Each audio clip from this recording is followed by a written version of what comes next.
Arratsaldeon, muy buenas tardes, bienvenidos y bienvenidas a las tardes de Tele7. Hoy es miércoles 25 de febrero, estamos ya en el Ecuador, en mitad de semana. Como en tiempo, qué gozada, qué maravilla, pero parece que nos viene un frentecito. Bueno, pues si es pequeñito, pues lo aceptaremos, pero qué bien se está, ¿eh? Por lo menos a los que nos gustan con las buenas temperaturas se agradece. Este mes de febrero, pues un tanto atípico, también con altas temperaturas. Vamos a contarles muchas cosas en este recorrido por la actualidad, vamos a tener invitados, invitadas, hoy sesión de control en el Congreso de los Diputados, bastante intensa, bastante bronca, y también, bueno, pues actualidad, por supuesto, de los diferentes territorios. Pero antes, un aviso que nos llega desde el Ayuntamiento de Bilbao, bueno, en concreto, la Policía Municipal de Bilbao, que solicita testigos en relación con el accidente ocurrido ayer martes 24 de febrero en la rotonda de Ibarsusi, en el que se vieron implicados una motocicleta y un turismo. El siniestro se produjo por la mañana, ayer a las 10 de la mañana, y quienes tengan algún dato nos lo ponen en una nota al respecto, pueden ponerse en contacto con la Policía Municipal, bueno, pues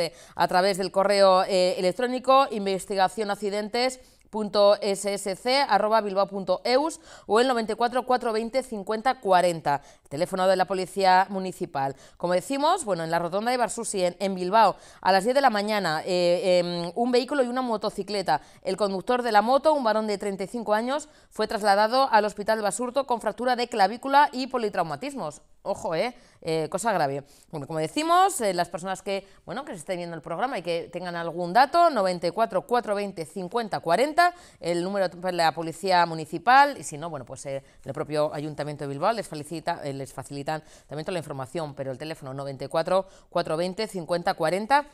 Para esos, bueno, pues personas, recordemos, testigos, accidente ocurrido ayer martes, 24 de febrero, sobre las 10 de la mañana, en la rotonda de Ibarsusi, en el que, bueno, se vieron implicados una motocicleta y un turismo, y el conductor de la moto, bueno, pues con heridas importantes, Hospital de Basurto, fractura de clavícula y politraumatismos. Así que, bueno, pues esperemos que haya esos testigos y se aclare lo sucedido.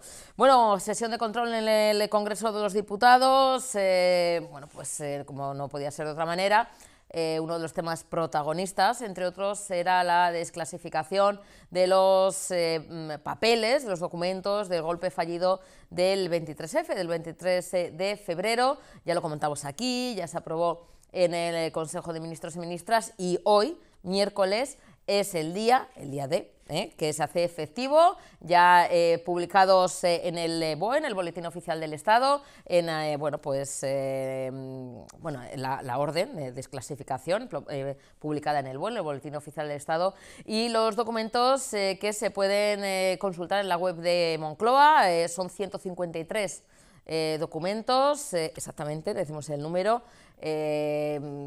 Bueno, pues de todo tipo. Hay gente, bueno, se ha colapsado, la verdad es que tanto por profesionales, ¿no?, incluso historiadores, como, bueno, por ciudadanos que quieran consultar también esos papeles, pero a ver, parece ser que no vamos a descubrir tampoco mucha, ¿no? Igual sí, igual descubrimos mucha miga, ahí dejamos también a los profesionales en cualquier información, se lo hacemos llegar, pero hay documentos que quizá pues no estén, porque son 153, entre alguna transcripción y demás, pero bueno, ahí están para consulta pública. Bueno, pues como decimos, los papeles, la desclasificación ha sido uno de los temas importantes, y desde Euskal Herria Bildu, su diputada Merche Purua, pues le ha preguntado al propio presidente Pedro Sánchez si, al igual que ese 23F, ¿no?, ese golpe de Estado fallido de Antonio Tejero y los suyos, pues al igual que con el 23F, van también a desclasificar documentos relativos a otros casos pendientes de conocer y desclasificar,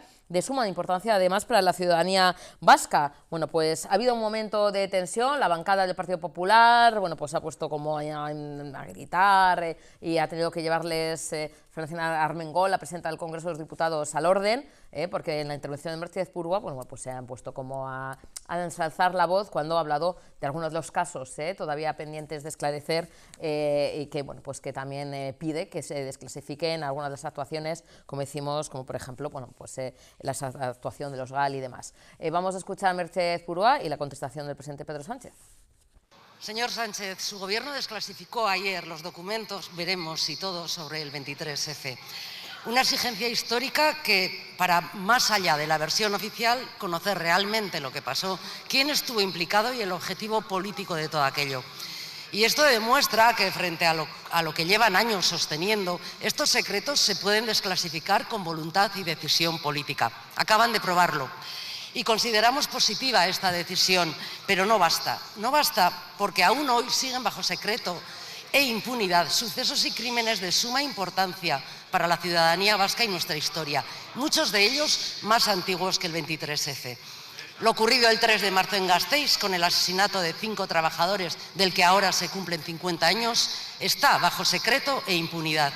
La actuación policial criminal en los Sanfermines del 78 y la muerte de Germán Rodríguez, bajo secreto e impunidad. Las torturas y el asesinato de Mikel Zabalza, la desaparición sin esclarecer de José Miguel Echeverría Naparra, o todos los documentos y oscuros misterios sobre el Batallón Vasco Español o los GAL y su famoso señor X. Todo bajo secreto, todo bajo un manto de impunidad. Dijo usted el lunes que la memoria no puede estar bajo llave, y tiene toda la razón. Por eso le pedimos que desclasifique ya todos los documentos sobre todos estos casos que azotaron no solo a las familias, sino a todo el pueblo vasco.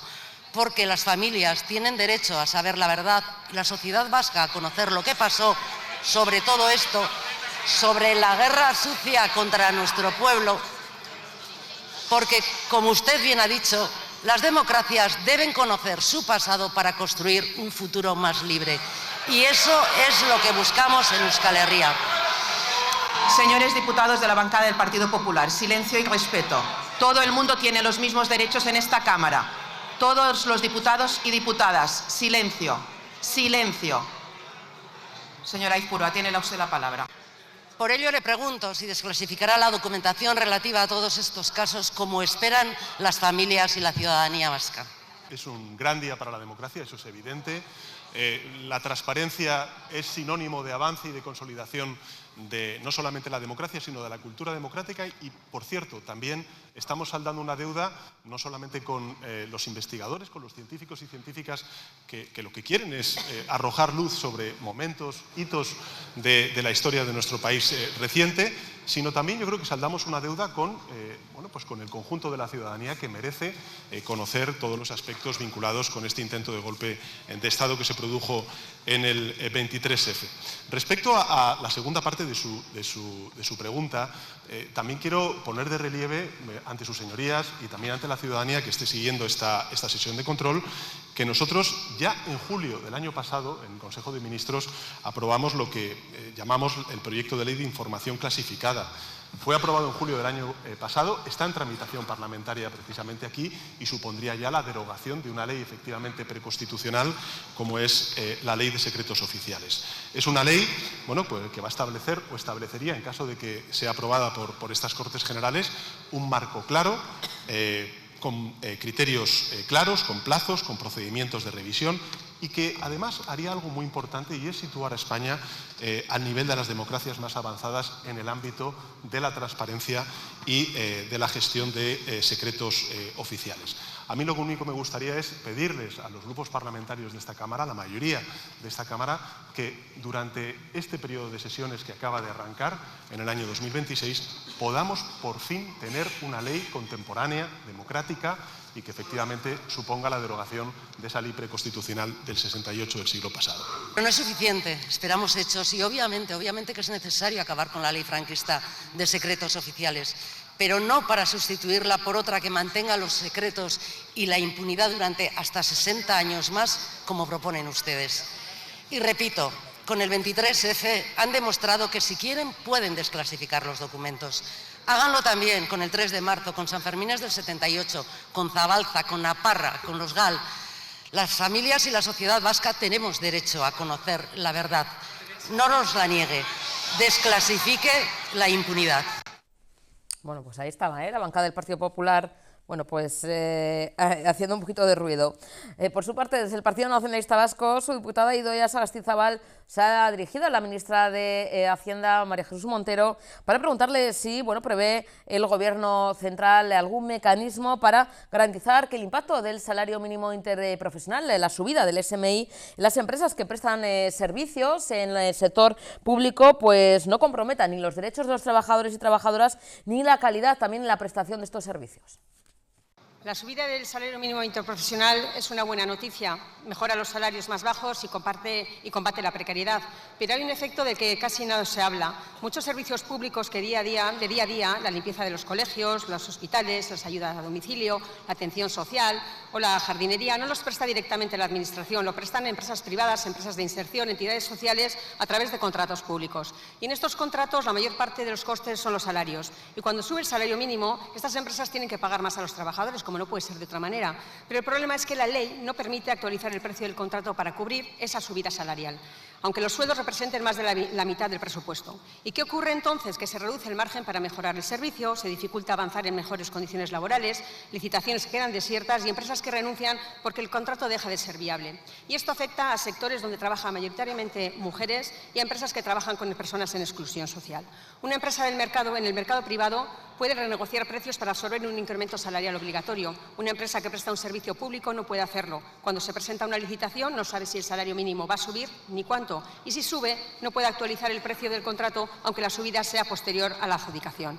Por eso presentamos nosotros una enmienda para contratos intensivos en mano de obra con límites cuantitativos, que el Gobierno vetó bloqueando la única vía legal o real para adaptar estos contratos ante subidas salariales obligatorias. Pero mientras esto ocurría, ustedes plantearon una deducción fiscal a las empresas vía sociedades para convencer a la COE para aceptar la subida del salario mínimo, reconociendo, por tanto, que existe un impacto económico. Una deducción que no resuelve el problema estructural de estos contratos y que no permite ajustar precios ante nuevas subidas del salario mínimo. Vicepresidenta, esto no va de proteger márgenes empresariales, va de proteger servicios públicos esenciales y empleos, porque cuando una obligación legal sobrevenida incrementa los costes y no se permite adaptar el contrato, quienes acaban pagando las consecuencias son las personas trabajadoras, las entidades sociales y la ciudadanía que recibe esos servicios. Por eso le preguntamos, ¿prevé el Gobierno algún mecanismo para garantizar que el impacto de la subida del salario mínimo en estas empresas que prestan servicios en el sector público no comprometa ni los derechos de las personas trabajadoras ni la calidad de la prestación de estos servicios?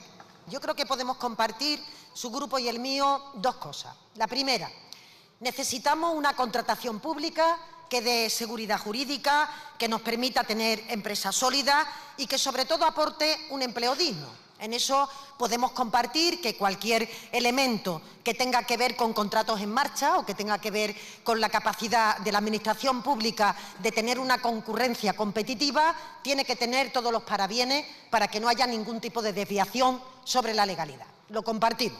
Segunda cuestión que compartimos. Yo creo que es vocación de su grupo y, desde luego, de este Gobierno seguir subiendo el salario mínimo interprofesional. Es decir, que en nuestro país haya salarios dignos que permitan que las familias lleguen a fin de mes y, por supuesto, el salario mínimo tiene que ser una palanca que permita tirar de los convenios colectivos y que permita esa redistribución de la riqueza, de los beneficios de las empresas que, con motivo de la buena situación económica, estamos experimentando. Yo, señora Sagastizabal, creo que el Gobierno, a través del Ministerio de Trabajo, le ha trasladado a la patronal diferentes medidas para intentar que el diálogo social llegara a un acuerdo integral. Entre ellos, hemos subido el salario mínimo interprofesional un 3,1 y no un 4,7 porque hemos bajado los impuestos a las rentas de menos de 20.000 euros. Por tanto, creo que la patronal ya por ese hecho tendría que haber entrado a formar parte de este acuerdo. Igualmente hemos planteado una deducción, pero a diferencia de su grupo, señora Sagastizabal, yo entiendo que la revisión de precios se tiene que marcar por una situación excepcional. Y para nosotros la subida del salario mínimo interprofesional no es en ningún caso una situación excepcional. Por tanto, hemos propuesto otros mecanismos para acompañar a empresas intensivas en mano de obra, empresas de servicios públicos, pero simple y llanamente la patronal no ha querido llegar a ese acuerdo. En cualquier caso, en los contratos tendremos todas las administraciones que tener en cuenta que por mucho tiempo seguirá subiendo el salario mínimo interprofesional. Nosotros lo que hemos pedido era una versión muy tasada y muy limitada y muy restrictiva, como dice la Ley de Contratos del Sector Público. Y lo que no creemos que se puede defender es una subida del salario mínimo interprofesional y al mismo tiempo mantener unas reglas diseñadas entonces por el PP para congelar precios en una plena etapa de recortes, en plena austeridad, en un contexto. Señora Sagastizábal, se le terminó. No podemos considerar que las subidas del salario mínimo interprofesional van a ser una excepción en este país. Bueno, y estamos a puntito ya de terminar este mes de febrero, un poquito más corto, el mes de febrero, y ya casi la semana que viene inauguramos nuevo mes, mes de marzo, y precisamente en el mes de marzo talleres gratuitos que podemos encontrar gracias a la Asociación contra el Cáncer en Vizcaya. Es para las personas, pacientes con cáncer y también sus familiares, pero yo creo que es importante hacer también este llamamiento, bueno, a la ciudadanía que quiera conocer. Todos al final tenemos lamentablemente a alguien en nuestro entorno, bueno, que padece, ¿no?, algún tipo de cáncer, y es importante que informen, que se hagan estos talleres, además con novedades, también con nuevos servicios y también con un nuevo espacio, que ahora comentaremos todo poquito a poquito. Pero antes de nada, por supuesto, damos la bienvenida, tenemos al otro lado a Izaskun Barbero. Ella es coordinadora de atención a personas con cáncer y familiares de la Asociación contra el Cáncer en Vizcaya. Izaskun, buenas tardes, Arratsaldeon. Hola, buenas tardes. Gracias por atendernos, Izaskun, de nuevo un placer verte y escucharte. Bueno, Izaskun, mes de mayo, ojalá hoy estaríamos ya en el mes de mayo. Es que lo parece. Del verano. No, todavía queda un poco. Fuera de aquí lo parece, que estamos todavía queda un poco, no, mes de marzo. La semana que viene, bueno, ya, ¿no? Este fin de semana cambiamos de mes y empezáis en marzo con unos talleres muy interesantes. El primero, además, el martes 3 de marzo, con la mirada puesta en la actividad física para las personas con cáncer mayores de 60 años, para nuestros senior. Izaskun, pero antes de entrar de lleno en cada uno de los talleres, ¿los hacéis de manera, vamos a decir, mensual? ¿Es novedad? ¿Se incorporan nuevos? ¿Cómo es un poquito también estos talleres que además son gratuitos? Sí, estos talleres que llevamos desde hace años realizando en la asociación son talleres que hacemos una oferta mensual, normalmente suele ser una a la semana, y bueno, que han ido cambiando también las temáticas en función, pues, de las nuevas necesidades que íbamos viendo y muchas veces de las propias propuestas de las personas que venían a los talleres de, oye, ¿y por qué no sobre este tema o sobre este otro, ¿no? A ver, todos en general van a estar dirigidos a personas con cáncer y familiares, porque además es que es muy habitual que pueda venir al mismo taller alguien con su madre, con su aita, con una hermana, y siempre van a estar, o sea, van a tratar de proporcionar apoyos o herramientas a la familia y a la persona en relación a cuestiones que sí están en su mano, dirigidas al autocuidado, digamos, ¿no? Y al poder, ante un diagnóstico de cáncer, poner mi granito de arena en poder contribuir a que el tratamiento sea lo más exitoso posible, ¿no? Porque es verdad que cuando un diagnóstico así llega a una persona, son los profesionales sanitarios, y debe ser así, los que nos dicen el diagnóstico, las posibilidades de tratamiento, lo que vamos a hacer, y nos podemos sentir extremadamente vulnerables y con una sensación de que no hay nada que yo pueda hacer para ayudar en este recorrido, y sí que lo hay. Y entonces los talleres van de eso. Van de bienestar emocional, salud mental, la nutrición, la actividad física. Talleres gratuitos, Izaskun, como comentas, para personas con cáncer y sus familiares. ¿Quién los imparte? ¿Cómo un poquito los...? Porque claro, y ahora hablaremos, ¿no? Son diferentes temáticas muy de actualidad, porque hablamos de actividad física, el tema nutricional, etiquetado nutricional, algo muy, muy importante, mindfulness, el tema de quitar esos hábitos del tabaco, es decir, son temas actuales que, como comentas, ¿no? Pueden ir, ¿no?, en la dirección de las demandas también, ¿no?, las preocupaciones de las personas, ¿no?, con cáncer y familiares. ¿Y quién imparte? ¿Contáis con algún profesional, gente de la asociación? ¿Cómo lo organizáis? Ujú. Bueno, pues va a depender del taller. Los talleres, a ver, son todos profesionales que forman parte de los programas que tiene la asociación de apoyo y de acompañamiento a personas con cáncer y familiares. Entonces, tenemos profesionales del ámbito de la psicooncología que van a ser las que van a impartir pues talleres más enfocados a la salud mental, al cuidado emocional. Por ejemplo, pues el de este mes va a ser el del mes de marzo, va a ser el de mindfulness, que es algo que está muy de moda, que no es nada más que bueno, que conectar con nuestras emociones y con nuestra situación y con nuestro presente, ¿no? En una situación en la que es fácil que nos estemos todo el rato pensando, identificando con situaciones pasadas, cómo era yo, qué tenía yo cuando no tenía el cáncer y luego con una gran preocupación sobre el futuro. Entonces, el conectar con el presente y con lo que estamos viviendo es un elemento muy importante. Entonces, en este caso, pues el taller lo imparte una de las psicooncólogas de la asociación.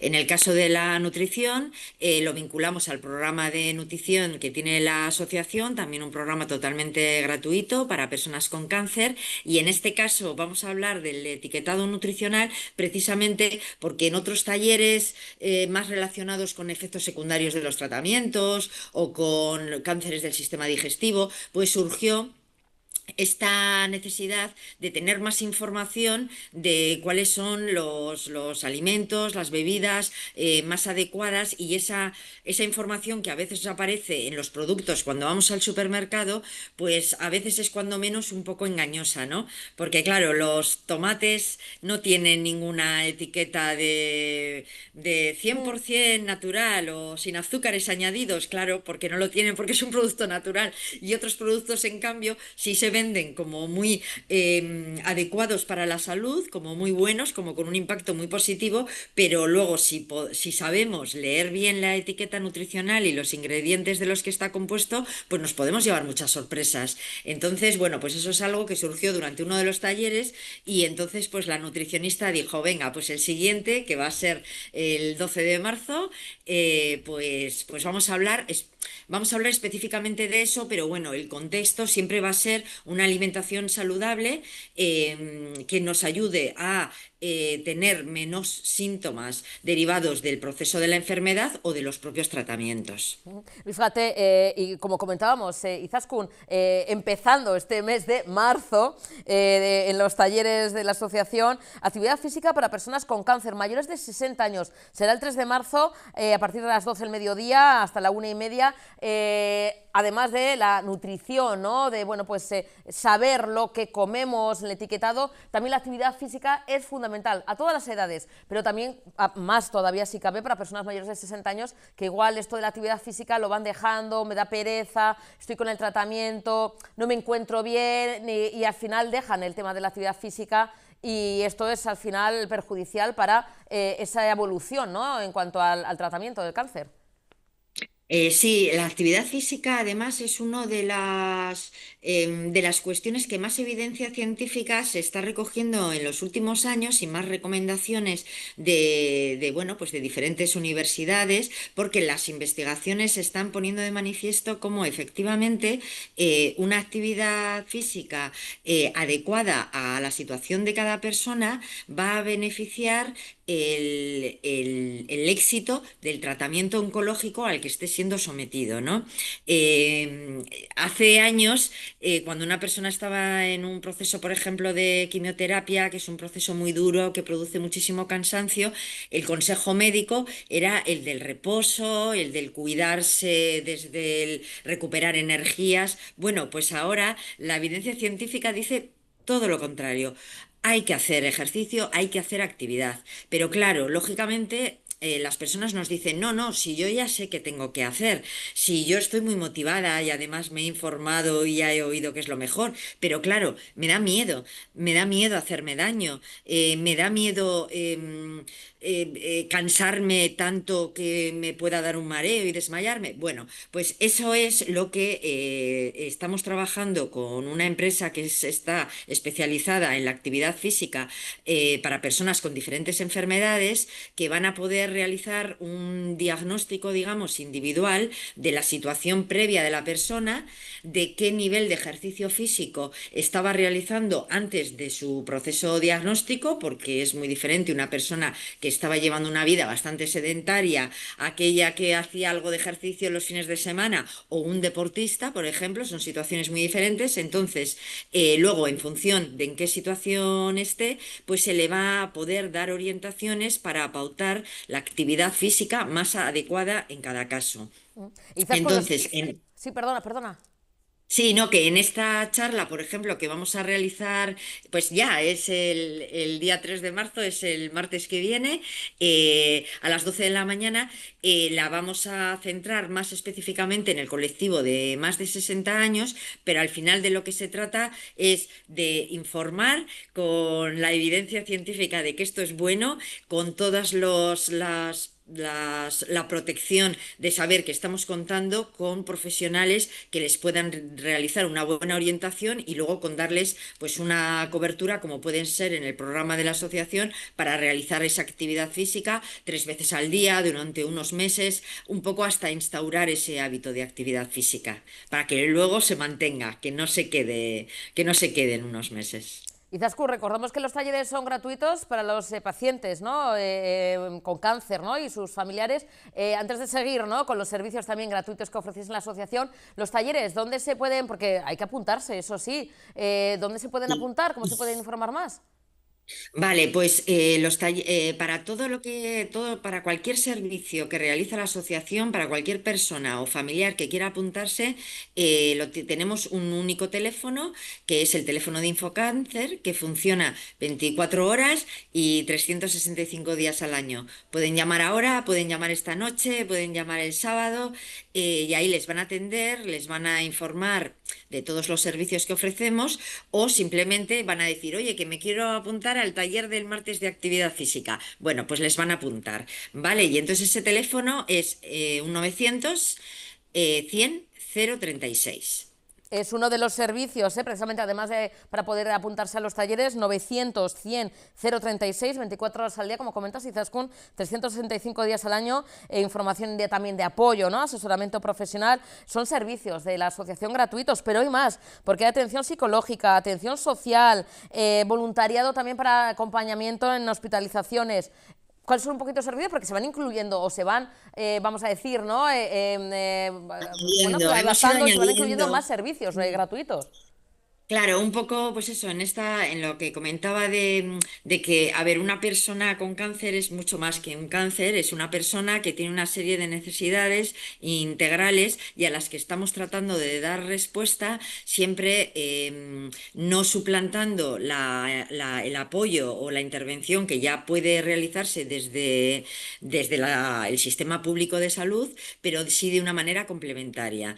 Entonces, realizamos atención psicológica, que fundamentalmente es grupal, se realizan unas primeras sesiones individuales y después se pasa a los grupos, que vemos que tienen un valor terapéutico añadido, además de que de esta forma podemos llegar a más personas. Tenemos grupos de personas enfermas, grupos de familiares y también grupos de familiares en situación de duelo.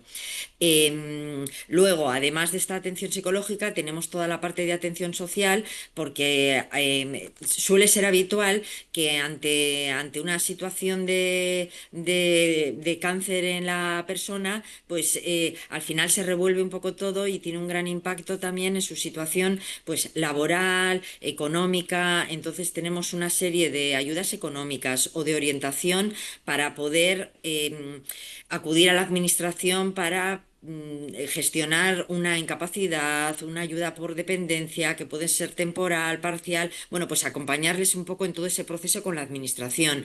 También realizamos préstamo de materiales ortopédicos.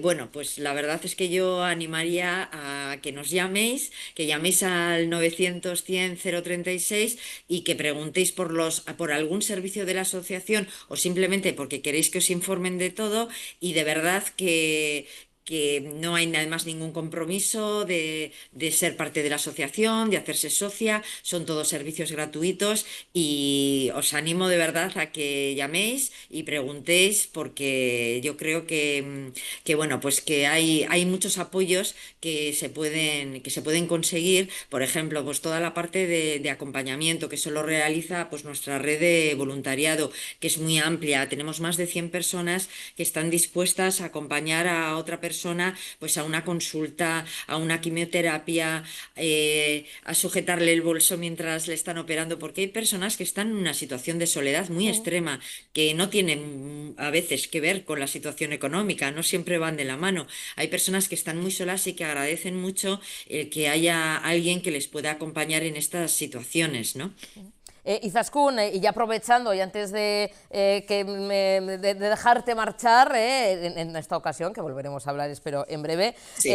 háblanos de ese nuevo espacio en Vizcaya, porque la sede provincial de la Asociación contra el Cáncer en Vizcaya, bueno, pues estáis adecuando un nuevo espacio, más humanizado aún si cabe, con todos los detalles para que sea un espacio acogedor, un espacio que precisamente refleje, ¿no?, la filosofía de la asociación, es eso, ¿no?, de acompañar, de acoger, de envolver, de estar ahí, todo muy cuidado, y no sé qué nos puedes adelantar de ese nuevo espacio, Izaskun. Bueno, pues estamos con muchísima ilusión porque, bueno, pues lo podremos inaugurar en el segundo cuatrimestre de este año. Se va a tratar de un centro en el que, además de responder a la necesidad de ampliación que necesitábamos respecto al que estábamos, pues porque ahora muchos de los servicios que realizamos no los podemos desarrollar en nuestra sede, pues por falta de espacio, ¿no? Pues todo el tema de los talleres grupales, del servicio de fisioterapia, del que no he hablado, pero podemos hablar en la siguiente, la parte del ejercicio físico, de la nutrición. Bueno, pues no, ahora ya por fin vamos a tener un espacio común que además hemos querido que sea un reflejo de la filosofía de la humanización de la salud, ¿no? Lo que hablábamos de que la persona es más allá de su cáncer, que requiere una atención integral, y por eso todo un centro que permita poner en marcha todos los servicios que den respuesta a las nuevas necesidades que van surgiendo. Además, se va a tratar de un entorno pues seguro, que cuide los detalles, la luz, el mobiliario, el sonido, que cuide la privacidad y que también esté abierto a la participación de las personas, de los familiares, y que sea también un espacio de intercambio, ¿no?, y de conocimientos entre estudiantes, colegios profesionales, universidades, pues un poco que sea un lugar de encuentro en todas aquellas personas y entidades que han estado, están o estarán de alguna manera relacionadas con el cáncer. Está en Bilbao, ¿verdad, Izaskun? Sí.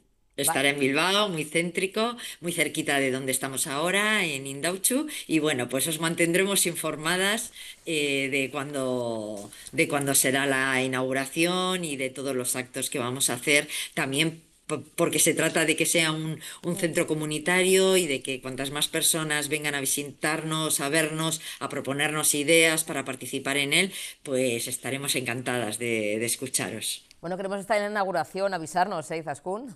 Sí, por supuesto. Ahí estaremos, por supuesto, siempre colaborando con vosotras, con vosotros. Izaskun, un muso enorme, eskerrik asko, enhorabuena, Soriona, por todo lo que realizáis, la verdad. Un abrazo enorme a toda la familia de la asociación, Joana y compañía, un besito enorme a ti, por supuesto, Izaskun, y a toda la gente maravillosa de la Asociación contra el Cáncer en Vizcaya. Así que nada, nos vemos en breve cuando queráis, que esta es vuestra casa. Un besito. Muy bien, lo mismo. Un besito, agur. Continuamos con más actualidad. El lehendakari Manuel Pradales, acompañado por el consejero de Industria del Gobierno vasco, Mikel Jauregui, ha visitado esta misma mañana la empresa Lointec en el marco de su 30 aniversario. Durante el recorrido por sus instalaciones, Pradales ha puesto en valor la trayectoria industrial de la compañía y su aportación al desarrollo tecnológico e industrial de Euskadi, especialmente en el ámbito de las tecnologías limpias, uno de los sectores estratégicos para la transformación del tejido productivo vasco. También en su intervención el lehendakari ha subrayado el impacto del precio de la electricidad en la competitividad de la industria vasca, particularmente en el caso de las empresas electrointensivas de las que dependen miles de empleos. Ha defendido la necesidad de equiparar el coste energético al de otros países europeos y de impulsar medidas que permitan reducir la factura eléctrica industrial, con el objetivo de garantizar que las empresas vascas puedan competir en igualdad de condiciones dentro de la Unión Europea y asegurar así el futuro del tejido industrial. Hay una frase que, como muchas, se le atribuyen a Winston Churchill, que dice que nunca se debe desperdiciar una buena crisis. Y yo creo que si algo ha hecho Lointec es no desperdiciar ninguna de las crisis que le han tocado vivir y sufrir, porque hay que vivirlas, pero se sufren las crisis. Tuvo una gran crisis Lointec muy poquito después de nacer, porque había un cliente en aquel momento que era Mecánica La Peña, que era el 60% de la facturación, que hizo suspensión de pagos y que se podía haber llevado por delante a la empresa, pero resististeis. Tomasteis en aquel momento una decisión, creo que fue trascendental, porque colaborando con las instituciones vascas, con la Diputación Foral de Vizcaya, con el Gobierno vasco, tomasteis la decisión de montar un proyecto industrial diferenciado que básicamente lo que quería era tener producto propio, tecnología propia. Y creo que esa decisión os ha llevado a donde estáis. Por lo tanto, aprovechasteis la crisis. Como decía Javi, hay que competir por tecnología y no por precio. Es donde está la clave y eso exige contar con personas, con talento y con una vocación de innovación permanente. Yo creo que es lo que hemos visto en la visita también y en las explicaciones que nos han dado. Inversión sostenida en personas, en capital humano, en talento y en innovación. Creo que eso nos deja también una enseñanza para hoy.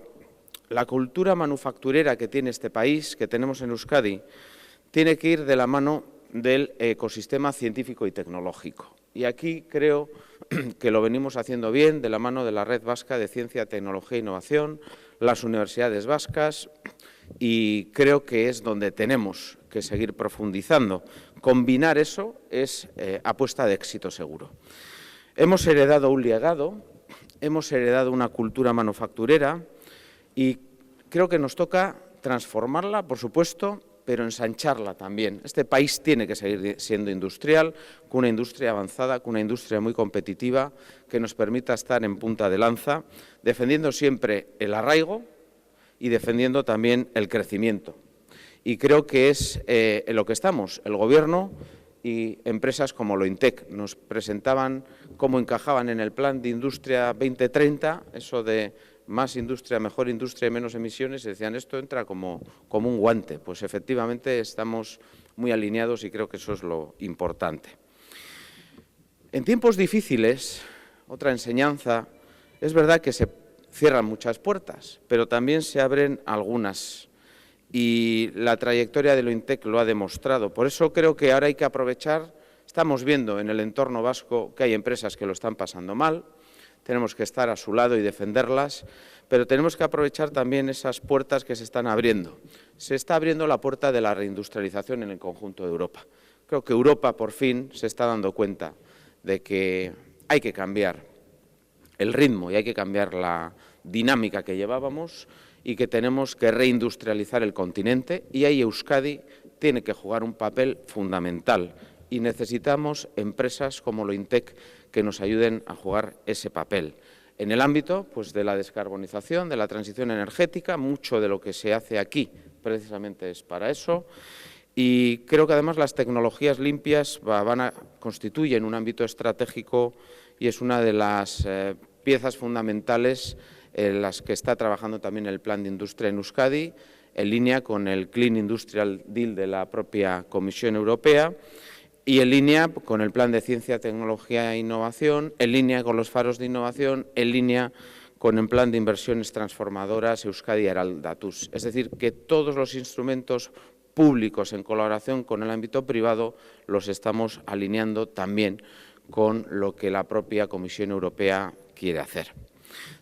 Aprovechando que estamos en Lointec, que es una empresa que está plenamente implicada en la transición energética con sus productos y su tecnología, la descarbonización, que quería hablar también algo sobre cuestiones energéticas que afectan a la industria vasca. Y es que el precio de la factura eléctrica está lastrando la competitividad de la industria vasca y esta factura nos está, de alguna forma, pues, impidiendo ser mucho más competitivos de lo que deberíamos ser, fundamentalmente con lo que ocurre en nuestro entorno, con lo que ocurre con nuestros vecinos.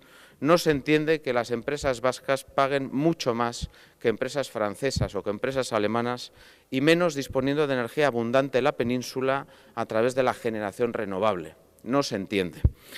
El Estado español debe aprovechar las herramientas económicas y fiscales que ofrece la Unión Europea en estos momentos, como están haciéndolo otros Estados, para contar con una regulación menos lesiva para nuestros intereses. Y es que creo que hay que eliminar distorsiones impositivas, que hay que eliminar o exonerar parte de los peajes que afectan a la tarifa de las empresas electrointensivas y que podemos maximizar las ayudas a los costes indirectos de CO2, tal y como están haciendo otros países europeos. Nada que no estén haciendo otros es lo que exigimos también desde Euskadi, porque en Euskadi tenemos muchas empresas electrointensivas, de las que dependen miles de puestos de trabajo industriales, y entre todos, en colaboración, tenemos que ayudarles para que mantengan su competitividad y, por lo tanto, el empleo industrial vasco. Equiparar el precio de la energía al de nuestros vecinos europeos es una clave para ello, o una de las claves para ello. Tenemos que lograr reducir la factura eléctrica para la industria vasca porque nos estamos jugando el futuro en ello. Y defender la industria vasca hoy exige trabajar entre todos para esa reducción de la tarifa eléctrica, para apoyar a nuestras empresas a competir en igualdad de condiciones con el resto de empresas electrointensivas en la Unión Europea, sean alemanas, sean francesas, sean polacas o sean del país de la Unión Europea al que pertenezcan.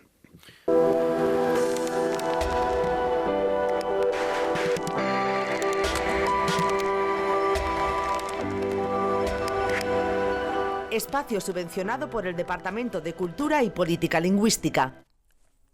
Bueno, pues dentro de nuestra sección Agur Fakes de plena actualidad, ya saben que el lunes 23 de febrero se conmemoraba el aniversario de ese golpe de Estado fallido de Antonio Tejero y pues sus compañeros ahí asaltando el Congreso de los Diputados y hoy precisamente, hoy, 25 de febrero, ya es oficial, ya se pueden consultar los documentos. Se han desclasificado 153 documentos, papeles de ese golpe de Estado. Bueno, pues hay bulos que siguen pululando y siguen desinformando sobre Antonio Tejero y ese golpe fallido del 23F que, pues desde maldita.es han recopilado y han verificado, como decimos, algunos contenidos, pues por ejemplo, afirman que Antonio Tejero fue indultado. Pues es falso, es fake, es un bulo. El Tribunal Supremo se posicionó a favor de la petición de una cofradía, pero el gobierno no se lo concedió, con lo cual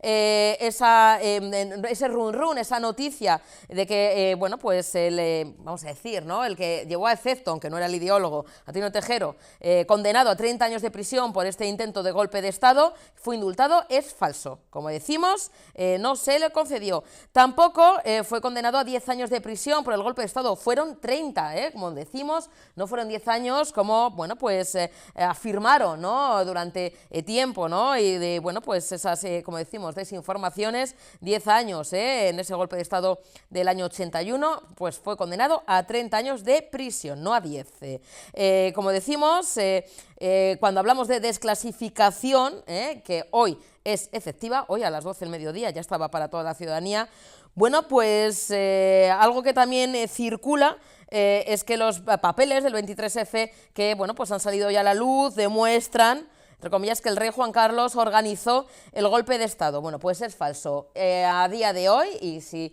hay algún historiador que están consultando y están revisando los documentos, en algún papel pone que organizó, otra cosa que tardó mucho en salir a dar esa comparecencia porque fueron horas, ¿no?, de ese golpe de Estado de Tejero y sus secuaces a cuando salió el rey Juan Carlos a hablar a la ciudadanía. Fueron unas horas, 7 o 11 horas, si no me equivoco.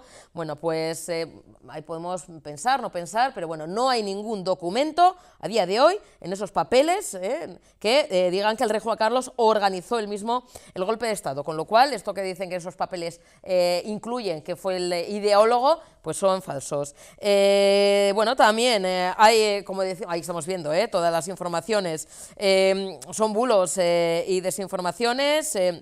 Y también, bueno, algo que sí que llama la atención, y esto sí que es verídico, y se lo cuento así como anécdota, es que algunos de los militares que entraron, irrumpieron en el Congreso de los Diputados cuando estaban en sesión plenaria, estaban los diputados, ya saben, todos al suelo y un disparo de Tejero al techo del Congreso, que sigue estando, es algo de lo que ve más la gente cuando visita, pues se fija.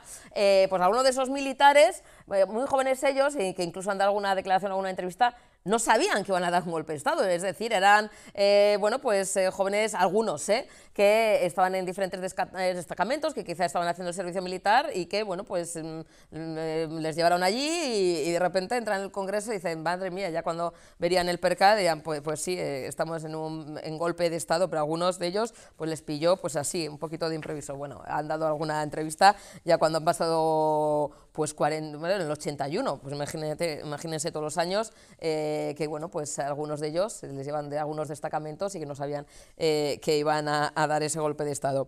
Bueno, también estamos, vamos a decir, de aniversarios, en este caso también lamentablemente 4 años de la invasión de Rusia en Ucrania, de la guerra, y ahí de nuevo recordamos esos vídeos sacados de contexto usando la IA, la inteligencia artificial, en el campo de batalla. Las narrativas de desinformación rusas son las predominantes, ya han evolucionado con el paso de estos 4 años.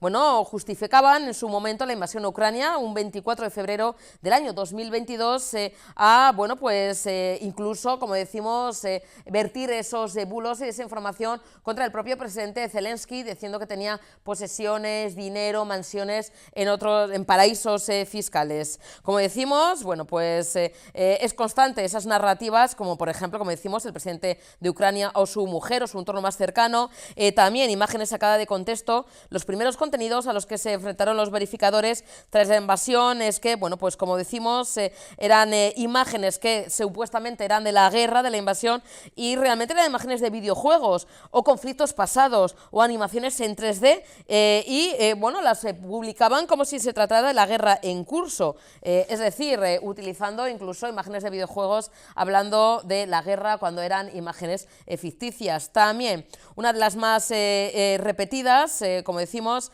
es que si Rusia no hubiera lanzado una operación especial, Ucrania habría atacado primero, algo desinformativo totalmente, que bueno, pues tuvo, bueno, por supuesto, a la cabeza el presidente de Rusia, Vladimir Putin, y que justificaba la invasión. Como decimos, totalmente falso, porque la invasión fue algo unilateral de Rusia a Ucrania, y en ningún momento, esto es falso, hubo ningún intento ni conato de Ucrania de atacar primero.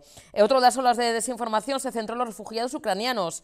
También, según los últimos datos recopilados también por diferentes medios, cerca de 5,9 millones de personas han abandonado Ucrania a causa del conflicto. Como decimos, también se han analizado las publicaciones en redes y según algunas narrativas más repetidas, aseguraban que estaban destruyendo Europa, que estas personas, los refugiados, eran personas que tenían privilegios y que además no querían trabajar. Bueno, es falso. Vemos cómo han escapado del horror de la guerra y se han integrado perfectamente. También, como decimos, bueno, pues imágenes de la IA. Una de las también más usadas era ese soldado llorando, que también era, ahí estamos, que lo mostramos aquí, además, en Agur Fakes, como vemos, fue generado con inteligencia artificial. Son muchas, la verdad es que nos daríamos para un programa o varios entero, pero bueno, pues cuando se cumplen, como decimos ayer, 4 años de la invasión de Rusia a Ucrania. Bueno, y otra también imagen manipulada. Esta secuencia de imágenes, en concreto de una mujer con un niqab en el metro de Madrid, es un montaje. Las redes sociales han presentado a esta mujer como si fuera una periodista disfrazada, pero se trata de imágenes generadas también con inteligencia artificial. Como decimos, esta mujer vistiendo un niqab, vemos totalmente tapada en el metro madrileño, bueno, pues enmarcada además en ese debate sobre el uso de esta prenda en espacios públicos, bueno, pues está dando mucho de qué hablar. A raíz de esta publicación se comenzó a circular en redes sociales una secuencia de 3 imágenes que supuestamente mostraban a esta supuesta periodista poniéndose el niqab en la estación para fabricar la escena. Entre las personas que difundieron la secuencia se encuentran, bueno, pues en este caso el portavoz de Podemos, Pablo Fernández, que posteriormente ha borrado la publicación. Bueno, pues estas fotografías ya presentan fallos típicos de la IA y diversas herramientas de detección indican una alta probabilidad de que las imágenes hayan sido generadas artificialmente. Como decimos, un montaje, esta secuencia de fotografías, bueno, pues se presenta fallos típicos de la IA y, como decimos, de nuevo aprovechando la actualidad, bueno, pues esa propuesta que no salió al final adelante, ¿no?, de Vox para eliminar, ¿no?, el niqab, ¿no?, de los espacios públicos, pues aprovechando de nuevo y utilizando la inteligencia artificial. Bueno, y seguimos con más actualidad, los famosísimos archivos de Epstein, bueno, pues también desclasificados, también se están conociendo muchos datos, ya saben, también lo contamos aquí, la detención y posterior puesta en libertad, aunque se sigue investigando sus posesiones de, bueno, pues él es,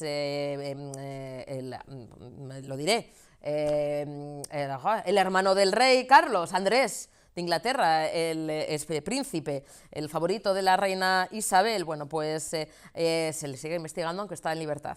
Bueno, pues seguimos conociendo detalles de esos famosos papeles de Epstein, del conocido, bueno, pues abusador de menores, que fue detenido y supuestamente se suicidó en la cárcel. Bueno, pues dentro de esos archivos es falso.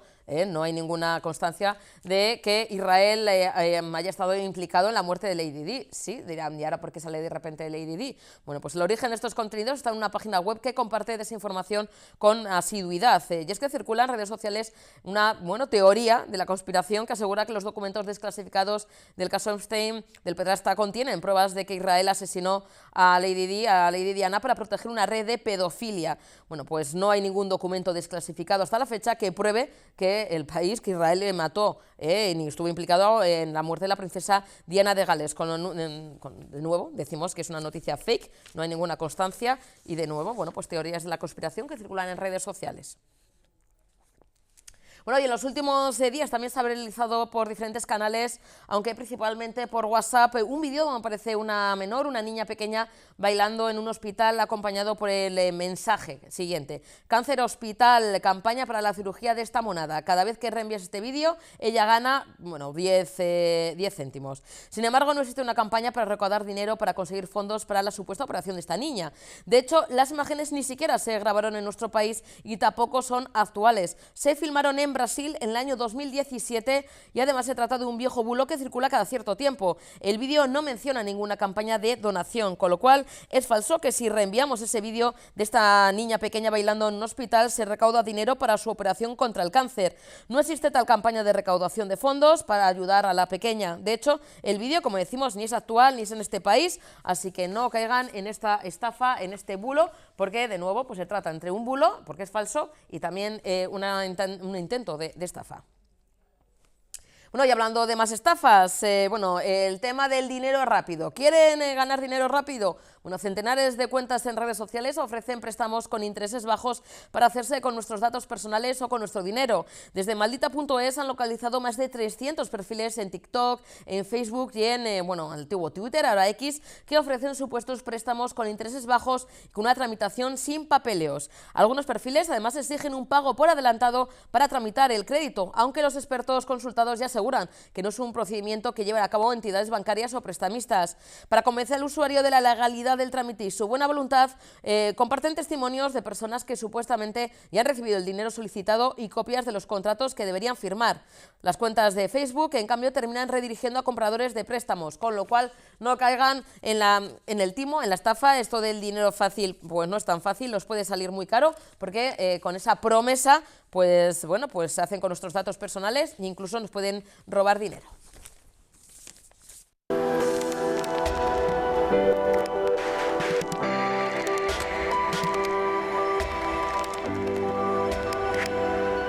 espacio subvencionado por el Departamento de Cultura y Política Lingüística. Bueno, y el consejero de Seguridad, Bingen Zupiria, ha inaugurado esta misma mañana una jornada muy interesante para hablar del juego entre las personas mayores de 65 años en Euskadi, que es una práctica muy extendida, pero con niveles muy reducidos de juego problemático. El Observatorio Vasco del Juego ha presentado este informe, esta jornada, y personas mayores de 65 años y el juego en Euskadi, como decimos, celebrada esta mañana en Vitoria-Gasteiz. El Departamento de Seguridad, mediante la Dirección de Juego y Espectáculos, en colaboración con la Euskal Herriko Unibertsitatea, participamos en el Observatorio Vasco del Juego, un organismo de análisis permanente de la realidad del juego en Euskadi. Y esta colaboración tiene dos objetivos principales. El primero es conocer y analizar los datos que el juego ofrece en nuestra comunidad, pero el segundo, el más importante, el que le da sentido al primero, es el de plasmar en políticas públicas concretas las conclusiones que obtenemos de esos análisis. De cara a la edición de este año, el Observatorio del Juego ha querido poner su foco y convertir en objeto de análisis el juego en las personas mayores de 65 años. Creo que es un planteamiento novedoso del que no existen muchos precedentes. Y esto, ha permitido a los analistas de este asunto obtener unas conclusiones sobre cómo se vive el juego entre las personas que entran ya en esa fase de los 65 años y más. El juego de azar constituye una práctica extendida y ampliamente normalizada entre la población mayor de 65 años y casi 9 de cada 10 personas afirman haber jugado en el último año y justifican o explican esa decisión de juego en el seguimiento de algo que ellos consideran como una tradición que les ha acompañado a lo largo de toda su vida. Y esa tradición se concreta sobre todo en el juego que se practica en los diferentes tipos de lotería y especialmente en la lotería de Navidad, los juegos de toda la vida. Por lo tanto, es un juego ocasional y económicamente moderado. Y además lo practican y así lo manifiestan desde una conciencia de autocontrol y de los límites que este juego debe tener. En cualquier caso, es una población consciente de los riesgos que el juego puede ocasionar y en un porcentaje muy alto, casi 7 de cada 10 personas, son conscientes de que los juegos de azar son un problema para la sociedad vasca. Estas conclusiones nos deben servir a los que practicamos y ponemos en marcha políticas públicas para obtener conclusiones y llevarlas a la práctica. Bueno, y vamos con la actualidad más cercana, actualidad municipal de Baracaldo. La alcaldesa de Baracaldo visita las tardes de Tele7. Amaya, buenas tardes, Arratsaldeon. Arratsaldeon, Susana. Bueno, Amaya, muchos temas y además que nos incumben a los vecinos, vecinas, a la gente también que nos visita, porque ya hemos recibido presupuestos participativos, primera semana de presentación de propuestas, que es una de las maneras también más importantes de testar lo que opina la ciudadanía, lo que propone, cómo podemos mejorar nuestro municipio, aún más si cabe, que ya es maravilloso como baracaldesa que soy, pero ¿qué queremos para nuestro municipio, ¿no? Bueno, pues los presupuestos participativos son 2,2 millones de euros que están centrados en los barrios, con la intención de que cada barrio opine sobre cuáles son sus prioridades, porque al final en cada barrio, pues la gente que vive en el sabe si prefiere arreglar una zona de su barrio o un equipamiento municipal o cuáles, como digo, las prioridades, ¿no? Tenemos hasta el 8 de marzo para presentar propuestas y, como en ocasiones anteriores, tenemos todos los vídeos de comunicación y de canales abiertos. Podemos hacerlo vía web, en la web del Ayuntamiento de Baracaldo, podemos hacer en la app Baracaldo, podemos hacerlo también en los buzones que habremos visto de presupuestos que nos ha llegado en los barrios, nos ha llegado a Casa de Papel, entonces lo podemos meter en el buzón. Las personas mayores tienen también los centros de mayores una urna donde meterlo y luego además hay una carpa que recorrerá todos los barrios de Baracaldo por la mañana y por la tarde. Ahora, hasta ahora estará en Castresana. Y pues ahí tenemos personas que nos explican si tenemos alguna duda de lo que hay que hacer y demás. Bueno, como decía, tenemos esos canales para presentar las propuestas. Luego los técnicos municipales hacen un análisis técnico de lo que es viable o no es viable, de las que sean viables se pasa a votación, insisto, cada uno en su barrio. Y luego las propuestas más votadas, las que elija cada barrio, pues se harán realidad. Además, este año hemos hecho algunas mejoras, vamos aprendiendo poco a poco con esta iniciativa. Es verdad que la participación ciudadana, pues hasta que llegamos a la alcaldía en 2015 no se había trabajado. Y bueno, pues es un proceso en el que vamos aprendiendo todos y todas, ¿no? Y el personal técnico municipal nos hizo la propuesta de pedir una asistencia técnica externa que les ayudara en ese proceso de análisis de las propuestas hechas, porque en ediciones anteriores hemos participado más de 12.700 baracaldeses y baracaldesas. Entonces, todo ese aluvión de propuestas que llega, pues da mucho trabajo y lleva tiempo. Con esta ayuda técnica, pues vamos a poder hacer ese análisis más rápido y luego también los proyectos que sean necesarios de las propuestas que finalmente sean elegidas. Y como siempre, pues se pueden hacer propuestas como en años anteriores, ¿no? Este año es verdad que buscamos propuestas de mayor envergadura, que si en las pequeñas cosas, si alguien dice, oye, yo quiero que me arregle este banco que está roto, eso no se tira a la basura, quiero decir, pero eso es algo que ya hacemos habitualmente y lo apuntamos en los deberes que tenemos en el día a día, pero podemos hacer pues una cubierta, por ejemplo, de un columpio de una plaza en un barrio, o chacurunes, o bueno, pues baños públicos, por ejemplo, también se han pedido en ediciones anteriores. Bueno, como te decía, al final es cada barrio el que conoce cuál es su realidad y lo que necesita, así que se anime todo el mundo que nos está viendo en cualquiera de esos canales que hemos dicho a participar.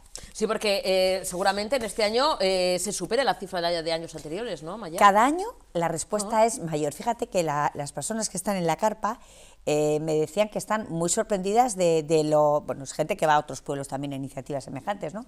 Y cómo la gente se anima, participa en todos los barrios, ¿no? Y hoy me decía esta mañana una persona del ayuntamiento que había ido a recoger, a vaciar las urnas, que están llenas. Pues es maravilloso. Yo creo que tener una ciudad que se anima, que participa, que se involucra en el día a día de la ciudad, a mí me parece maravilloso, ¿no? Amaya, también, bueno, además de poder, ¿no?, participar y mejorar todavía aún más si cabe Baracaldo, también hablamos de un Baracaldo accesible y en este caso una de las también, ¿no?, lugares más queridos, ¿no?, y más emblemáticos, que es el Baracaldo Anchoquia, para que sea pues todavía más accesible, ¿no, Amaya? Bueno, ya sabes que nosotros tenemos un compromiso firme con la accesibilidad. Y a mí, como vecina de Baracaldo, me parece un orgullo que mi ciudad sea pionera, por ejemplo, en tener un plan de accesibilidad universal. El ver que toda la vida de la ciudad tiene que adaptarse a la diversidad funcional de los vecinos y vecinas. Y en este caso, pues en el Baracaldo Anchoquia también. Es verdad que desde el Teatro Baracaldo se lleva muchísimos años trabajando para llevar la cultura a todos los baracaldeses y baracaldesas, desde los chiquis, incluso bebés. Hay espectáculos para jugar con los bebés dentro de la magia del teatro, hasta la población más adulta. Pero veíamos que las personas que tienen alguna dificultad, por ejemplo auditiva, pues se quedaban un poco sin poder disfrutar y vivir plenamente de la actividad del teatro. Y para eso hemos puesto en marcha estas iniciativas. Por ejemplo, para las personas que tienen problemas de audición, pues tenemos el bucle magnético, que es un dispositivo que se adapta al audífono que pueden llevar para que lo oigan bien, o el que no lleva audífono, también unos auriculares que les van a permitir escuchar mejor los diálogos de determinadas obras, porque si no hay gente como que se pierde matices, se pierde detalles, y cuando te estás esforzando en oír, no disfrutas del espectáculo, ¿no? También al revés, para gente que tiene hipersensibilidad sensorial, por ejemplo, bueno, pues hay unos cascos para aislar parte del ruido a la gente que le moleste, del ruido del sonido, para evitar que le moleste. Incluso me contaba Sonia, su directora, una experiencia muy bonita en el teatro que hacemos para chiquis, pues había ido algún niño o niña con problemas, por ejemplo, de tipo autismo, que no pueden ver la obra en el momento, en la situación en la que están todos, porque les agobia. Bueno, pues hay una sala tranquila donde puede verlo a través de una pantalla, pero está en un espacio más tranquilo, más aislado, ¿no? Por tanto, lo que se intenta es adaptarnos a las diferentes necesidades. También vamos a tener un sistema de audiodescripción para las personas que no oyen bien, pero que puedan seguir un texto que se va leyendo, o también incluso la accesibilidad a nivel digital, de lo que ofrecemos, de la información que ofrecemos digital. Yo creo que es un compromiso, porque cuando hablamos del acceso a la cultura o el acceso a cualquier servicio de personas con diversidad funcional, estamos hablando de los derechos de las personas. Y tenemos que, si hay tecnología que nos permite que todo el mundo podamos disfrutar, usémosla. Claro que sí, un Baracaldo más accesible, pero también queremos un Baracaldo seguro. Amaya, en el último año han descendido, y tenemos en los datos, los delitos de robo con violencia y intimidación un 21%. Claro, esto es reflejo también de vamos a decir, el incremento en número de agentes, el tema de las cámaras, porque hay que, para tener buenos resultados, también actuar, claro. Sin ninguna duda. Es verdad que la policía local ha hecho un gran trabajo y se han hecho un 5% más de actuaciones, eso significa que se ha trabajado bien. Es verdad que los datos son buenos, ha bajado, pues por ejemplo, que bajen los robos con violencia, son ese tipo de delitos que más nos preocupa, que más alarma social producen, pero yo creo que hay que mirar el dato con la mirada que tienes que leer un dato, pero sin falsas complacencias, Es decir, que hay que seguir trabajando para mejorar tanto los datos de nuestra policía como la percepción de seguridad que tenemos todos y todas. Y bueno, pues hablabas de las cámaras, lógicamente las cámaras tienen un efecto disuasorio, pero que además también mejora nuestra percepción de seguridad, aumentar el número de agentes de policía local, tenemos 17 nuevos agentes que tenemos ya en nuestras calles, en la OPE de este año salen otras 6 plazas más, vamos a tener también una nueva comisaría para mejorar las instalaciones, porque si crece la plantilla, la comisaría se nos queda pequeña y necesitamos que tenga los medios adecuados. Yo creo que dotar a la policía de más y mejores medios es importante. Yo insistiría en la necesidad de la cooperación ciudadana, nos ayudan muchísimo a prevenir y actuar en caso de delitos, o sea, esa llamada a la policía local, que es tu policía, es de confianza, llama y te van a ayudar.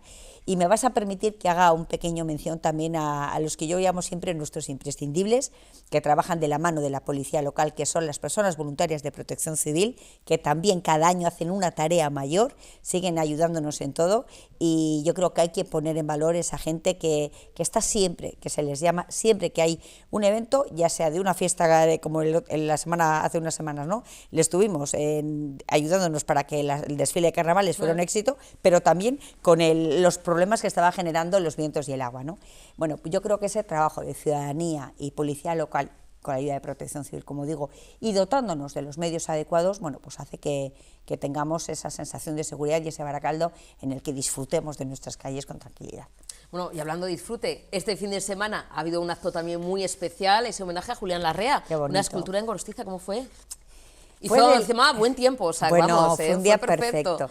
Fue un día muy emotivo, muy emotivo, porque Julián Larrea era una persona muy especial y muy querida en Baracaldo.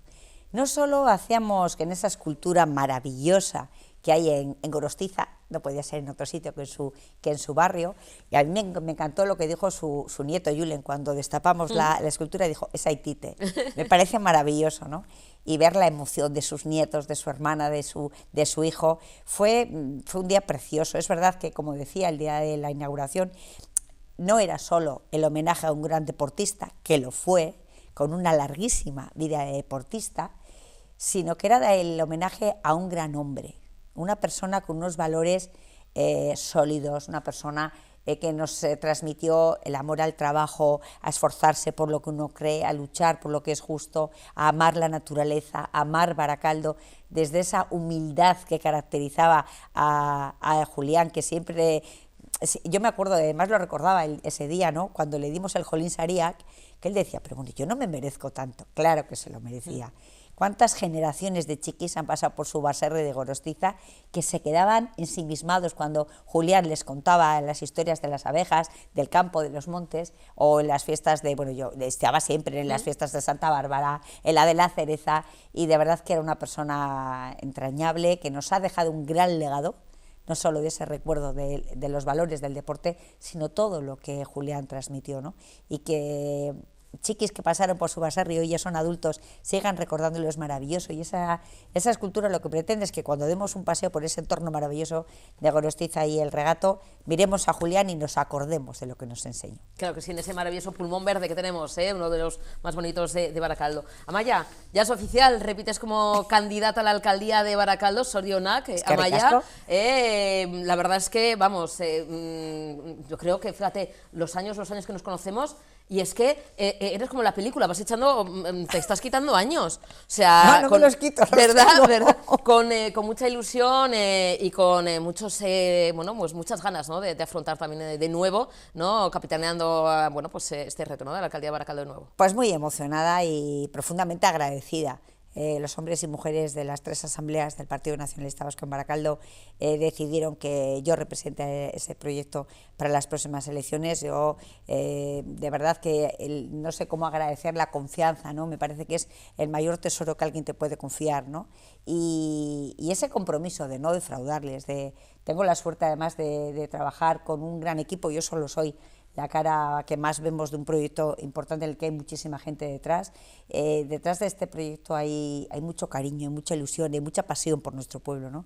Y estamos en un momento realmente ilusionante, recorriendo cada barrio, hablando con todos los vecinos y vecinas, colectivos, asociaciones, recogiendo ideas para volver a construir un proyecto ilusionante que nos ayude a culminar esta segunda gran transformación social y urbana que está viviendo Baracaldo, un momento precioso de la ciudad. Y es verdad que estoy con más ilusión y fuerzas que nunca y con el mismo compromiso. Y el otro día lo decía, de verdad, cuando en la primera vez que los hombres y mujeres del Partido Nacionalista Vasco me eligieron como representante de nuestro partido en las elecciones municipales, yo les prometí una cosa. Les prometí que cada día me iba a dejar la piel trabajando por mi pueblo. Y creo que lo estoy haciendo, con muchos errores, pero con mucho cariño. Y ese mismo compromiso lo repetí el otro día, porque creo que no hay otra forma de hacer lo que estoy haciendo, y de verdad que me siento una persona muy afortunada de poder ponerle cara a un proyecto que es muy, muy bonito y que estamos haciendo entre todos los vecinos y vecinas, y ver cómo este Baracaldo se transforma, cómo está cogiendo velocidad con proyectos fantásticos para la ciudad y pues nada, con muchas ganas de trabajar. Sí, porque Amaya, ya Baracaldo situada entre las capitales del mundo mundial, pero todavía con cositas que hacer. Hay muchos proyectos, Muchas, ¿no?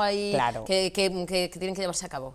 Y además eso es algo muy bueno que tenemos en Baracaldo, que somos muy autoexigentes, que siempre queremos más. Es la única forma de crecer, ¿no? Siempre con los pies en el suelo, ¿eh? Yo creo que hay que saber soñar, pero con los pies en el suelo, para que sean proyectos que sean realizables. Por eso, pues lo mismo que hacemos con los presupuestos participativos, ¿no? Yo no creo en la política hecha desde los despachos. Yo creo que la política se hace en la calle, con la gente, escuchando y atendiendo mucho. Y luego, todas esas propuestas, ahí sí te toca luego trabajar, darle forma, pensar esto que se hace, cómo se puede hacer, de qué manera. Y cuando ya lo tienes trabajado, dices, lo pones en un papel y dices, este es el proyecto.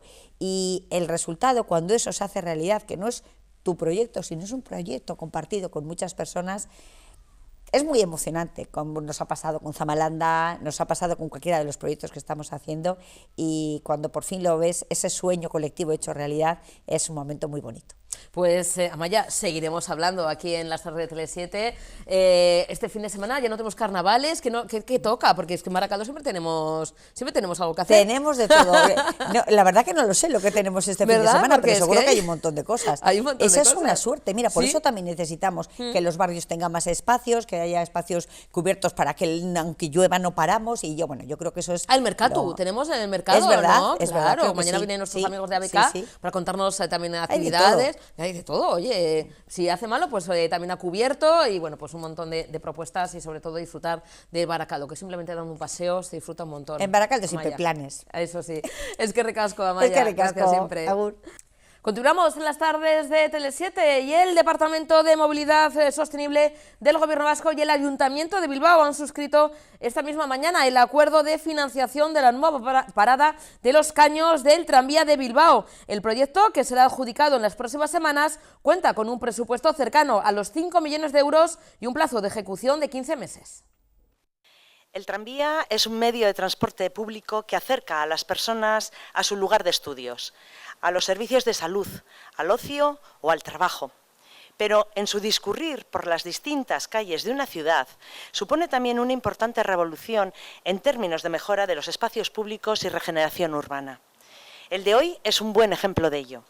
Hoy hemos firmado entre el Gobierno vasco y el Ayuntamiento de Bilbao el convenio de financiación para la construcción de la nueva parada del tranvía de los Caños, que busca dar un paso adelante en la zona en términos de integración urbana y social, de accesibilidad y de sostenibilidad. Con un presupuesto de 5 millones de euros, la obra estará en marcha ya este mismo verano. Con ella queremos facilitar los traslados de la ciudadanía de La Peña y Santuchu en el propio tranvía. Permitiendo crear un eje de conexión entre diferentes niveles de la ciudad y entre ambos lados de la ría.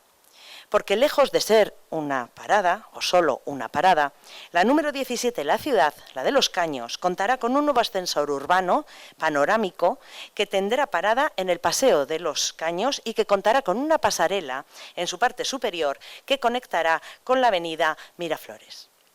Además, desde Euskal Trenbide Sarea crearemos un camino para conectar el andén con el Paseo de los Caños junto a la ría y cubriremos la pasarela peatonal entre la calle Zamácola y el Paseo de los Caños. El tranvía es un medio de transporte público que acerca a las personas a su lugar de estudios, a los servicios de salud, al ocio o al trabajo. Pero en su discurrir por las distintas calles de una ciudad supone también una importante revolución en términos de mejora de los espacios públicos y regeneración urbana. El de hoy es un buen ejemplo de ello. Hoy hemos firmado entre el Gobierno vasco y el Ayuntamiento de Bilbao el convenio de financiación para la construcción de la nueva parada del tranvía de Los Caños. Bueno, y nos vamos a hablar de turismo, porque el consejero de Turismo del Gobierno vasco, Javier Hurtado, ha presentado también esta misma mañana el anteproyecto de ley de turismo. Este anteproyecto sustituirá en el futuro a la actual ley de turismo aprobada en el año 2026, que es una ley relativamente joven. Sin embargo, los rápidos cambios sociales, legislativos y la evolución del sector turístico hacen necesaria su modificación para adaptarla a los nuevos tiempos y para hacer frente a los retos globales del ámbito turístico, según ha explicado el propio consejero Hurtado. Esta nueva ley de turismo va a suponer un paso importante en el refuerzo y consolidación de nuestro modelo de turismo sostenible del que somos pioneros. Una ley que será pionera en muchos aspectos, promoviendo la convivencia entre quienes nos visitan y quienes habitamos en Euskadi, reforzando el modelo de turismo equilibrado y sostenible que pone en el centro a las personas y la ética turística. También atendiendo a las necesidades de nuestra ciudadanía y de nuestros pueblos y ciudades, aumentando la protección de los usuarios, fortaleciendo la inspección y la sanción y modernizando la catalogización de nuestros establecimientos. Además, la Ley de Turismo hace hincapié en las viviendas de uso turístico, limitando su actividad.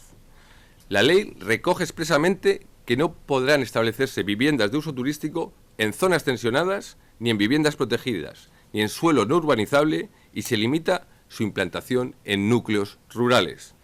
Además, las nuevas viviendas deberán renovar su inscripción cada 5 años para adaptarse a cualquier cambio normativo. Y la ley también endurece los requisitos de las plataformas y canales de promoción de viviendas turísticas. Se refuerza la inspección y la sanción a la actividad ilegal para garantizar que la actividad de las viviendas turísticas sea compatible con el uso residencial de los edificios y también que respete la convivencia con los vecinos.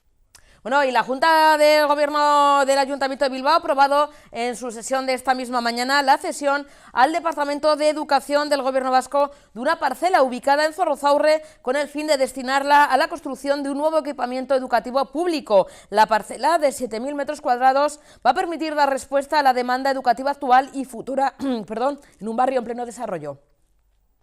La cesión de esta parcela al Gobierno vasco refleja el compromiso del Ayuntamiento de Bilbao con un desarrollo urbano en el barrio de Zorrozaurre que incorpore no solo vivienda, sino también servicios públicos esenciales como es la educación, además de polos de empleo y de conocimiento, con parques tecnológicos y universidades y otros equipamientos como el futuro parque de bomberas y bomberos de Sarrico. Como saben, Zorrozaurre es un barrio en plena transformación y por ello dotarlo de un centro educativo completo es clave para consolidar un entorno vivo, cohesionado y pensado para las familias. Este proyecto es fruto del trabajo conjunto y leal entre el Ayuntamiento de Bilbao y el Gobierno vasco, una cooperación que consideramos imprescindible para dar respuestas eficaces a las necesidades reales de la ciudadanía en todos los ámbitos: seguridad, salud, desarrollo económico y también educación. Bueno, y seguimos en Bilbao, se continúa dando pasos adelante en el compromiso, su compromiso por parte del Ayuntamiento bilbaíno con la accesibilidad universal y la mejora de la movilidad urbana en la ciudad. De esta manera, la Junta de Gobierno también ha aprobado esta mañana el proyecto para la instalación de un nuevo ascensor público en los grupos Sagarminaga en el barrio de Santutxu. La actuación permitirá salvar un desnivel de más de 5 metros entre la calle Cocherito de Bilbao y la zona peatonal del propio grupo Sagarminaga en Santutxu. Un ámbito caracterizado por una orografía compleja y por la asistencia de escaleras como único itinerario de conexión. El Ayuntamiento de Bilbao sigue avanzando en su compromiso con la accesibilidad universal y en esa línea estratégica hoy hemos aprobado en Junta de Gobierno un nuevo proyecto para otro ascensor público municipal, en este caso en el grupo Sagarminaga, en Santutxu. Una actuación que permitirá salvar un desnivel de más de 5 metros y generará un itinerario accesible, continuo y seguro en una zona con una orografía compleja y donde hasta ahora las escaleras eran la única conexión. Con un presupuesto de 1,3 millones de euros y un plazo de ejecución de 8 meses, este elevador se sumará pronto a la red municipal de movilidad vertical, reforzando el objetivo de garantizar la movilidad y la autonomía de todas las personas, independientemente de su edad o condición física. No se trata solo de conectar puntos en el mapa, sino de garantizar que todos los bilbaínos y bilbaínas puedan moverse con autonomía y seguridad en su barrio y en su ciudad. Tal es el compromiso de este equipo de gobierno con la accesibilidad universal que en este mandato vamos a destinar a esta materia casi 30 millones de euros. Bueno, y Emakunde muestra su apoyo a una nueva edición de la Lilatón que se celebra este mismo domingo 1 de marzo en Donostia. La cita congregará 6.500 mujeres que correrán por la igualdad, una prueba que trasciende lo deportivo para convertirse en un símbolo de compromiso colectivo con la igualdad y la participación femenina. No estamos hablando solo, según la propia directora de Emakunde, Mirel Garresta, de actividad física, sino de empoderamiento, de salud, de comunidad y capacidad de generar cambios profundos en nuestra sociedad. Cuando hablamos de la Lilatón, no solo hablamos de actividad física, hablamos también de empoderamiento, de salud, de comunidad y de la capacidad de generar cambios profundos en nuestra sociedad. La Lilatón no es únicamente una carrera popular, es un proyecto sensibilizador y transformador. El incremento año tras año de mujeres participantes en esta carrera nos muestra también que avanzamos en igualdad, que vamos ganando espacios de igualdad y que es necesario protegerlos y expandirlos aún más.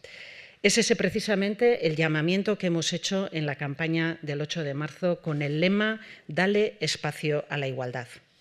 La Lilatón es todo un ejemplo de ello, porque ensancha el espacio de la igualdad en un ámbito, el deportivo y el de la actividad física, que sigue siendo uno de los espacios donde la brecha de género se hace más visible. Persisten estereotipos, desigualdades en la participación, en representación y en el acceso a oportunidades. Por eso es tan valioso que existan iniciativas como la Lilatón, que demuestran que el deporte y la actividad física tienen un enorme potencial educativo y mediático.